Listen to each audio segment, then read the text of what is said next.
Brought to you by V-Guard, co-powered by Sensodyne. मागील 8 दिवस पश्चिम विदर्भामध्ये मोठ्या प्रमाणावर जे ते कडाक्याचं ऊन तापलेलं होतं आणि त्यानंतर पुन्हा एकदा जे आहे ते ढगाळ वातावरण झालेलं आहे आणि त्यामुळे जे आहे ते अवकाळी पाऊस पुन्हा सुरू झालेला आहे।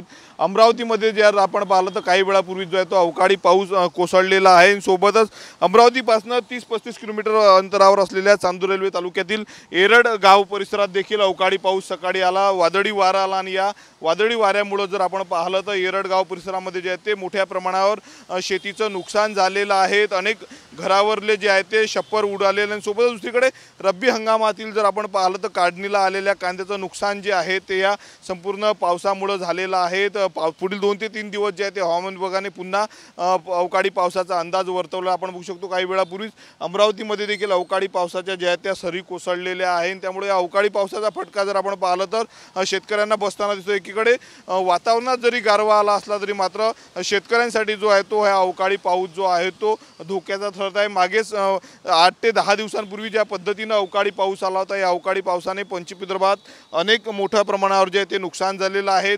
अमरावती जिल्ह्यातही चांदूर बाजार तालुक्यात मोठ्या प्रमाणावर या अवकाळी पावसामुळे नुकसान झालेलं होतं आणि त्यानंतर पुन्हा एकदा अवकाळी पावसाने हजेरी लावली त्यामुळे शेतकऱ्यांचं मोठ्या प्रमाणावर नुकसान झालेलं आहे। काढणीला आलेला कांद्याचं देखील नुकसान या अवकाळी पावसामुळे झालेलं त्यामुळे एकीकडे अवकाळी पावसामुळे झालेल्या नुकसान भरपाई मिळाली नसताना पुन्हा एकदा अवकाळी पाऊस सुरू झालेला आहे। त्यामुळे जर आपण पाहतो शेतकरी जो आहे तो हवालदिल झाल्याचं सध्या पाहायला मिळत आहे।